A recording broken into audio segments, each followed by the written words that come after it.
안녕하세요. 프레젠테이션 스킬업 2부 시각자료의 제작 스킬에 대해서 살펴보도록 하겠습니다. 이번 영상에서는 다음과 같이 시각자료의 의, 슬라이드의 설계와 제작 방법, 그리고 슬라이드 쇼에 대해서 살펴보도록 하겠습니다. 프레젠테이션이란 발표자가 청중을 설득하여 어떤 결정을 내리게 하거나 행동을 하도록 만드는 그런 커뮤니케이션의 하나라고 할 수 있겠습니다. 상대방을 설득하려면 전달하고자 하는 내용과 방법이 갖추어져야 합니다. 정보 전달의 구조에 대한 한 연구에 의하면 내용과 방법은 다음과 같은 법칙에 따라 설득의 효과를 나타낸다고 합니다. 따라서 내용을 100% 준비를 했지만 방법은 50% 준비한 사람에 비해서 내용은 80% 준비했으나 방법은 90% 준비를 한 사례가 훨씬 설득력이 높게 나타난다는 것을 알 수 있습니다. 즉, 내용 못지않게 형식이 중요하다는 것을 알 수가 있습니다. 버나드 바르츠는 다음과 같은 말을 남겼습니다. 아이디어를 표현하는 것은 아이디어 그 자체만큼 중요하다. 즉, 프레젠테이션에서 내용을 전달하는 방법에 충분한 시간과 노력을 투자할 필요가 있다는 것을 알 수가 있습니다. 내용을 전달하는 방법으로서 PPT 슬라이드는 미리 준비한 원고를 기반으로 설계가 됩니다. 만약 발표자가 원고 내용을 그대로 충실하게 반영해서 슬라이드를 제작을 한다면 좌측의 콘텐츠 중심 설계라고 할 수 있겠습니다. 그런데 청중이 발표에 집중하고 몰입을 하려면 이런 내용 중심 설계보다는 이야기를 중심으로 한 설계를 했을 때 좀 더 몰입도가 높게 나타난다고 합니다. 그러한 접근을 이야기 중심 설계라고 합니다. 그러면 앞서 살펴본 스티브 잡스의 프레젠테이션은 어떤 유형에 해당될까요? 그렇습니다. 스티브 잡스의 프레젠테이션은 이야기를 중심으로 한 그런 슬라이드 설계의 대표적인 예라고 하겠습니다. 이야기 중심 설계는 스티브 잡스 사례와 같이 듣는 사람이 기억하기 쉬운 흥미로운 스토리 라인에 맞추어 슬라이드를 제작을 하기 때문에 대중적인 강연이나 제품 홍보, 마케팅에서 많이 활용이 되고 있습니다. 반면에 콘텐츠 중심 설계는 원고 내용에 충실하게 슬라이드를 제작하기 때문에 사업계획서 발표라든지 컨설팅, 학회 발표 같은 상황에서 많이 사용이 되고 있습니다. 그러면 대학 수업 발표에서는 어떠한 접근을 사용하는 것이 더 효과적일까요? 여기 답이 나와 있는데요. 대학 수업에서는 교수님과 동료 학생들에게 과제 수행 결과를 보고하는 형식이 되기 때문에 이야기 중심 설계보다는 콘텐츠 중심 설계를 적용하는 것이 더 적합하다고 하겠습니다. 그러나 하나의 프레젠테이션에 한 가지 접근만을 사용해야 하는 것은 아니고 필요에 따라서 두 가지를 혼용해서 사용을 해도 괜찮습니다. 즉, 대학 과제 발표에서는 콘텐츠 중심 설계를 기본으로 하되 청중의 이해와 흥미를 고려하여 이야기적 접근을 차용하는 것을 권장드립니다.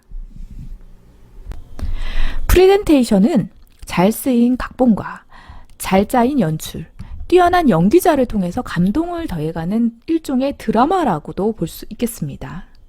무엇보다 놓치기 쉬운 것이 각본인데 슬라이드 제작에 앞서 흥미로운 이야기식의 각본을 적용을 하는 것이 청중들이 몰입하고 흥미진진한 프레젠테이션을 만드는 비법이라고 하겠습니다.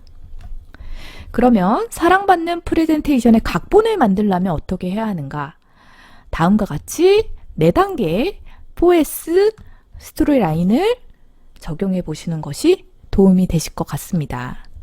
첫 번째, 상대방의 관심과 흥미를 유발하는 이야기를 먼저 제시하고 그 다음 본격적으로 주장하고 싶은 내용과 그에 대한 근거를 제시하고 마지막으로 요약하고 감동적인 마무리 멘트를 준비해서 여운을 남기는 그런 식의 구성이 권장된다고 하겠습니다. 무엇보다 프레젠테이션에서는 1단계 오프닝이 매우 중요하다고 하겠습니다. 프레젠테이션에서 오프닝은 발표자의 첫인상을 결정하며 청중들의 관심과 기대감을 불러일으키는 역할을 합니다. 특히 프레젠테이션 시작 후 1분 이내에 강한 인상을 남기는 것이 매우 중요합니다. 이때 청중의 마음을 사로잡지 못하면 그 프레젠테이션은 거의 끝이라고 해도 과언이 아닙니다. 빌 올렛이 가장 많이 투자 금액을 받았던 프레젠테이션은 초반 몇 분 안에 무엇을 했느냐에 따라 결정되었다고 합니다. 스티브 잡스의 예를 들어보겠습니다. 스티브 잡스는 오프닝에서 무대의 가장자리에서 가운데로 이동하면서 즐거운 표정을 짓고 청중들을 둘러보면서 표정으로 환영한다는 메시지를 전하고 있다고 합니다.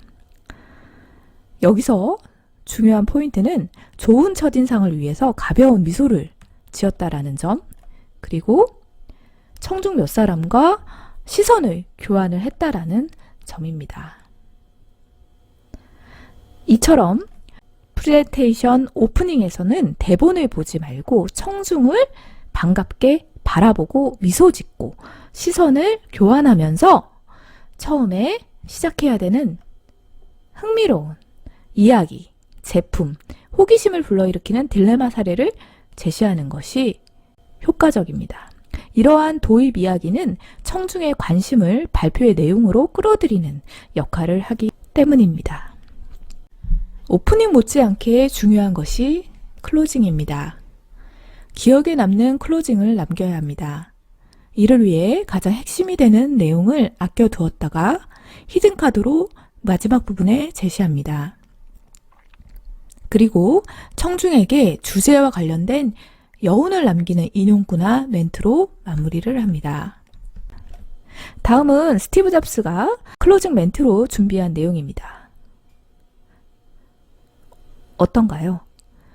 클로징 멘트가 별로 특별해 보이진 않지만 상당히 사람들에게 여운을 남기고 그 프레젠테이션의 내용을 기억하게 하는 그런 역할을 한다라는 것을 알 수가 있습니다. 정리를 하면 대학 과제 발표에서는 이야기를 고려한 콘텐츠 중심 설계를 적용하는 것이 좋겠다. 그래서 여러분들이 보고서라든지 원고 내용을 준비를 했다면 그 내용 하나하나가 충실하게 적용되도록 하되 오프닝과 클로징의 구성에 있어서는 이야기 중심 설계의 기법을 참고해서 흥미롭게 진행을 하도록 노력하는 것이 필요하겠습니다.